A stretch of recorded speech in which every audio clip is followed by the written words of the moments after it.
오늘 부임하기까지 또 오랜 시간 기다려주시고 또 온 마음을 다해서 환영해 주신 우리 모든 성도님들께도 또한 감사의 마음을 전합니다. 제가 11월 첫 주에 이 강단에서 초청 설교를 했는데요. 그리고 벌써 3개월이라는 시간이 훌쩍 흘렀습니다. 저 역시도 오늘이 오기를 굉장히 손꼽아 기다렸고요. 여러분들도 많이 기다리셨죠? 예, 감사합니다. 네.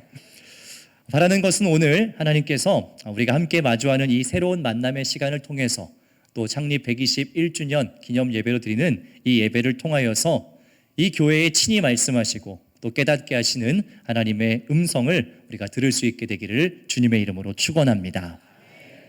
오늘 말씀을 열면서 한 가지 여러분들께 질문을 드리며 시작할까 합니다.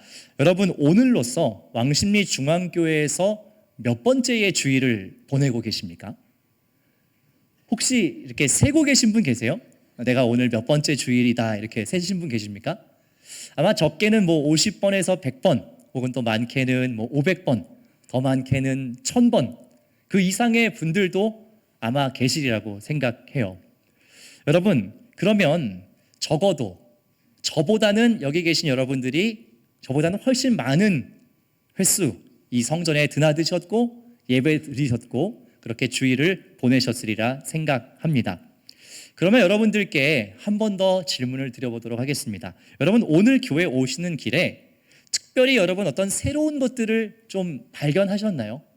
여러분, 교회 오시는 이 길, 또 교회 정문을 들어오시면서 또 안내위원분들하고 인사하시면서 또 익숙한 이 성전에 들어오시면서 무언가 좀 새롭다라는 것들을 발견하셨습니까? 못 발견하셨어요? 여기 있잖아요. 담임 목사님이 새롭게 바뀌었어요. 그죠? 저는 오늘 교회를 오는 동안에 아주 많은 새로운 것들을 발견했습니다. 더 정확하게 말하면 제가 오늘 경험한 모든 것들은 다 새로운 것들이었어요. 그죠? 왜냐하면 처음이니까 모든 것들이 다 새로운 겁니다. 집에서 출발해서 교회를 오기까지의 이 거리도 새롭고 교회에서 내려서 엘리베이터를 타고 목양실로 올라가는 그 길도 처음이고 또 목양실에 앉아서 잠깐 기도하면서 하루를 시작하는 그것도 저에게는 또 새로운 경험이고 또 이렇게 예배당에 들어서는 모든 이 걸음들도 오늘 저에게는 모든 것이 다 새로운 것이었습니다. 여러분들에게도 오늘 이 예배 자리에 오시는 동안 그러한 새로운 것들이 많이 보이셨을까요? 아마 많은 분들이 글쎄요, 늘 오가는 곳이다 보니까 특별하게 새로울 것이라고는 잘 모르겠습니다, 이렇게 생각하실 줄 압니다. 실제로 대부분 여러분 늘 보는 대로 익숙한 모습들을 보면서 이 예배당까지 나오셨을 거예요. 특별히 오랫동안 한 교회에서 신앙생활 하신 분들은 어떠한 특징이 있냐면 지정석이 다 있으세요.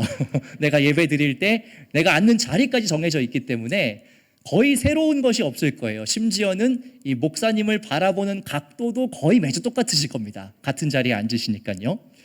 이처럼 우리가 같은 일을 계속해서 반복한다는 것은 우리에게 어쩔 수 없이 익숙함이라는 것을 줍니다. 여러분, 근데 이 익숙함이 좋은 점도 있고요, 또 나쁜 점도 있는데요. 좋은 점은 이런 거예요. 여러분, 예를 들어서 아침에 일어나서 양치질을 하실 때 내가 오늘 몇 번 솔질을 해야지 라는 것을 생각하진 않으시죠? 어떤 방향으로 어떻게 해야지를 막 고민하면서 양치질 하시는 분 없으시잖아요. 또 운전하시는 분도 마찬가지입니다. 운전하실 때에 내가 오늘 좌회전을 하기 위해서 핸들을 한 42도에 맞춰 꺾어야지 이렇게 운전하시는 분 없으시잖아요. 그만큼 우리가 익숙하다는 것은 우리 뇌가 자연스럽게 무언가를 할 수 있도록 또 더 중요한 일에 감당할 수 있는 집중력을 위해서 이 익숙함이라는 것은 때로 우리에게 참 중요합니다. 그리고 익숙한 장소, 익숙한 사람, 익숙한 습관은 우리의 마음에 안전하고 편안한 느낌을 주기도 합니다. 또 어떤 일이 익숙해진다라는 것은 그 분야의 전문가가 된다는 뜻이기도 해요. 익숙함이 주는 여러 가지 장점들입니다. 그러나 이 익숙함이라는 것이 반대로 때로 우리에게 굉장히 어렵게 다가올 때가 있습니다. 위험할 때가 있다는 겁니다. 그것은 무엇이냐면 새롭게 보이던 것들이 어느 순간 잘 보이지 않게 된다는 겁니다. 너무 자주 경험하고 계속 반복하다 보면 모든 것들이 다 당연하게 여겨진다라는 것입니다. 처음에는 모든 것이 다 새롭지요. 오늘의 저처럼 모든 것이 다 새롭습니다. 그런데 나중에 시간이 쌓이고 쌓이면 그것이 그냥 늘 그 자리에 있었던 것처럼 당연하게 마치 하나의 풍경처럼 느껴진다라는 것이죠. 이런 것을 전문 용어로 우리가 매너리즘이라고 합니다. 이런 매너리즘에 빠지면요, 무언가를 처음 경험했을 때의 그 감격과 떨림이 다 사라져버리고 그냥 모든 것이 덤덤하게 느껴지는 문제에 빠지는 겁니다.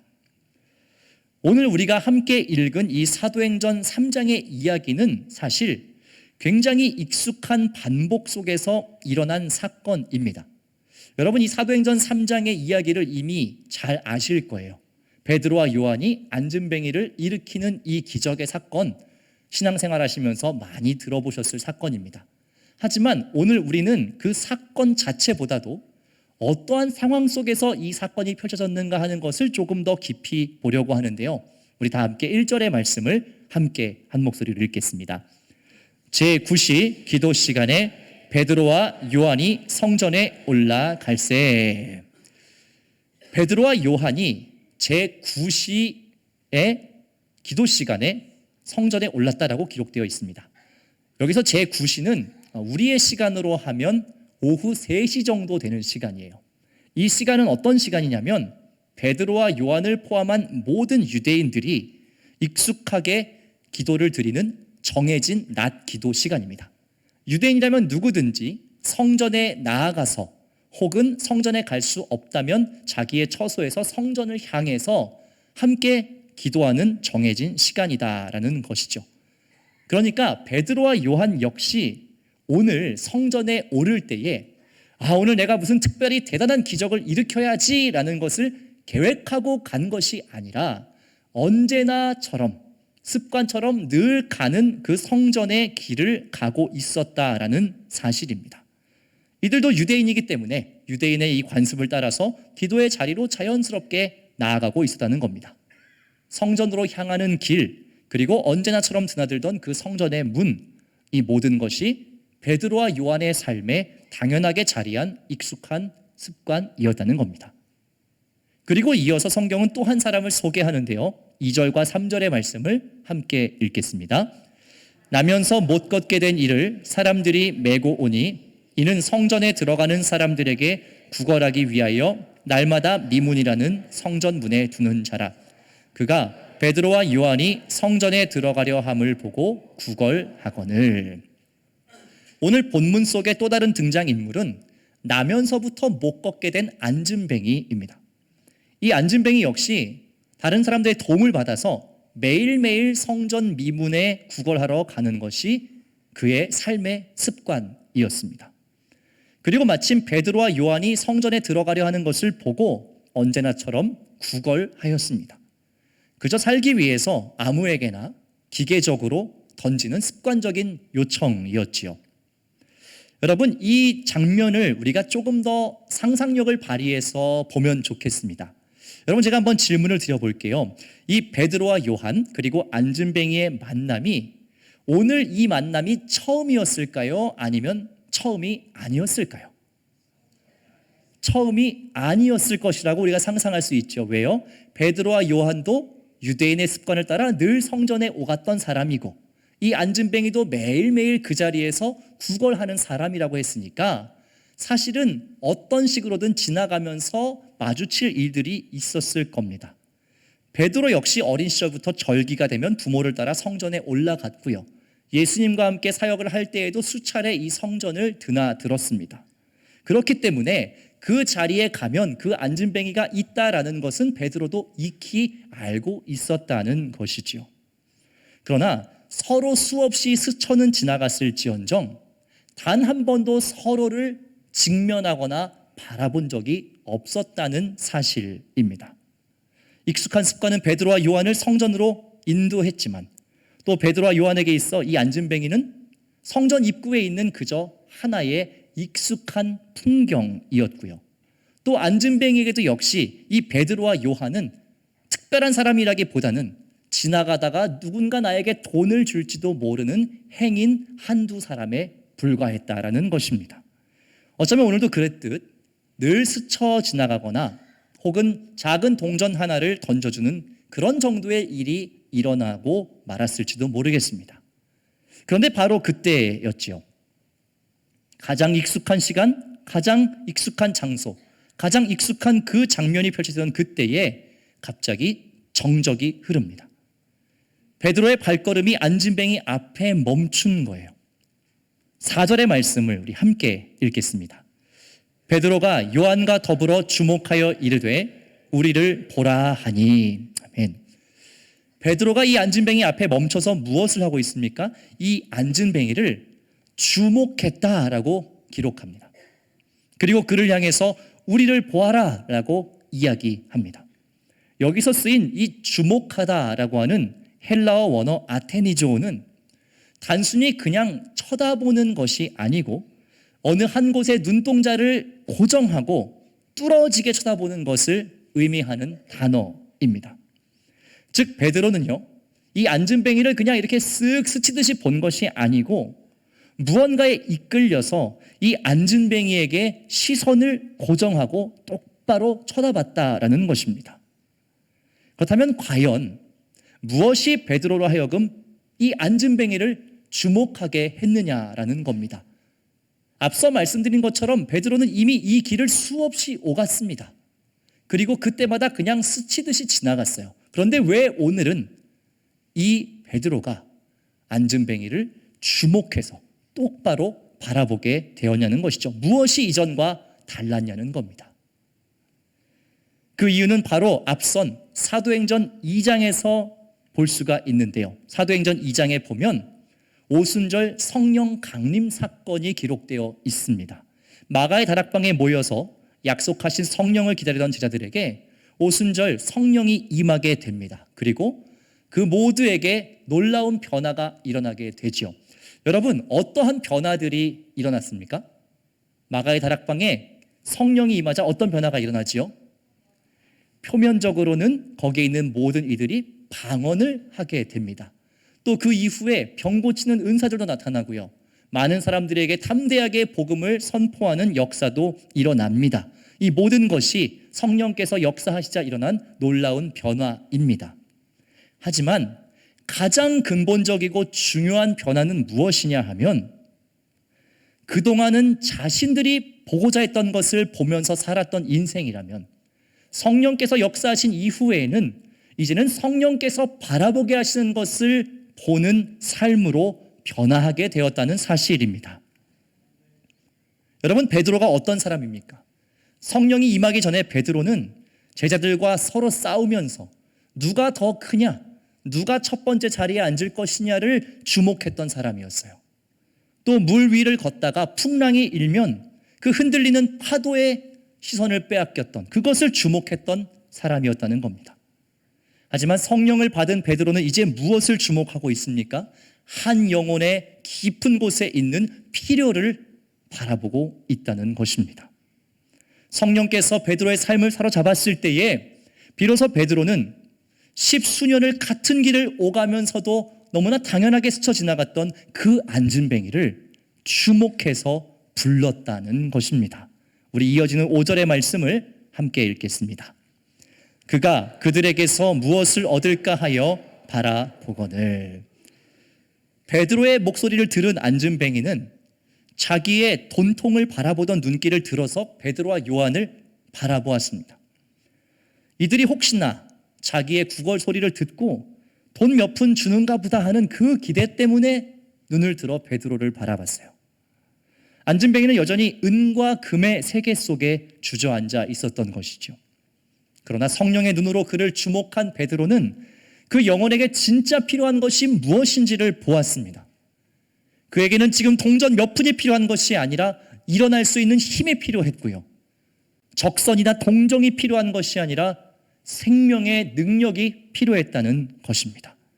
그래서 베드로는 이 안진뱅이에게 담대하게 선포하지요. 우리 6절의 말씀을 믿음으로 함께 고백하겠습니다. 베드로가 이르되 은과 금은 내게 없거니와 내게 있는 이것을 내게 주노니 나사렛 예수 그리스도의 이름으로 일어나 걸으라 하고. 아멘. 이렇게 선포하면서 베드로는 안진뱅이의 오른손을 잡아 일으켰습니다. 그러자 어떻게 됩니까? 그의 발과 발목이 힘을 얻게 되었습니다. 그 자리를 박차고 일어나서 걷기도 하고 뛰기도 하며 성전에 들어가 하나님을 찬송하기 시작합니다. 그리고 거기 있던 수많은 사람들이 평생을 성전 미문에서 구걸하던 그 안진뱅이가 자기들의 눈앞에서 걷기도 하고 뛰기도 하고 하나님을 찬양하는 그 모습 때문에 모든 사람들이 심히 놀랐다라고 성경은 기록하고 있습니다. 오늘 베드로는 성령께서 멈춰 세우시고 주목하게 하시는 그 한 영혼을 향해서 인생의 진짜 주인이 누구인가 하는 것을 담대하게 선포했습니다. 베드로는 성령을 통하여서 이 안진뱅이에게 무엇이 가장 필요한 것인지를 바라보았습니다.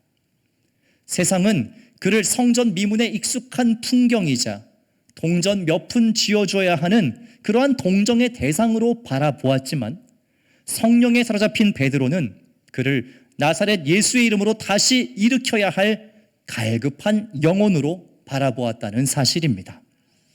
그리고 예수의 이름으로 안진뱅이를 잡아 일으킬 때에 그는 그의 평생을 붙잡아 매고 있던 모든 육신의 연약함을 벗어버리고 성전 미문에 주저앉아 있는 삶에서 벗어나서 성전 안에 들어가 하나님을 찬양하고 예배하는 삶으로 변화되게 되었습니다. 다시 말해서 오늘 이 장면은 익숙한 절망 가운데 주저앉아 있던 한 인생이 예수 그리스도 그 이름의 능력으로 자유를 얻고 되살아나는 복음의 사건을 명확하게 보여주고 있습니다. 이곳에 있는 저와 여러분들이 이미 경험한 사건이고요. 또 우리의 삶에 날마다 경험되어야 하는 사건이고요. 성령께서 우리 안에 계시면서 우리를 통하여 계속해서 하기를 원하시는 사건이기도 합니다. 성령께서 멈춰 세우시고 주목하게 하시는 바로 그 자리에는 언제나 다시 살아나고 일어나는 생명의 역사, 회복의 역사가 일어나게 된다는 것을 여러분 믿으시기를 원합니다. 사랑하는 여러분, 저는 오늘 우리가 함께 나눈 이 사도행전 3장의 이야기가 우리 왕십리 중앙교회의 이야기가 되기를 원합니다. 부임하여 여러분들에게 드리는 첫 설교인 이 말씀이 먼저는 저에게 그리고 우리 모든 교회에 들려지기를 바라며 두 가지 마음을 나누고 말씀을 맺고자 합니다. 먼저는 이 말씀은 왕십리 중앙교회에 부임하는 저에게 주시는 하나님의 말씀이었습니다. 이 설교를 준비하며 말씀을 깊이 묵상하는 가운데 하나님께 이러한 기도를 올려드리게 되었습니다. 하나님, 제가 보기 원하는 것을 보는 삶이 아니라 성령께서 주목하게 하시는 그곳을 볼 수 있게 도와주십시오. 날마다 성령께서 주시는 마음으로 우리 모든 성도님들의 삶의 깊은 곳을 주목할 수 있게 하여 주십시오. 저에게 은과 금은 없습니다. 그러나 제가 전할 유일한 이름, 예수 그리스도의 이름을 전하게 하여 주십시오.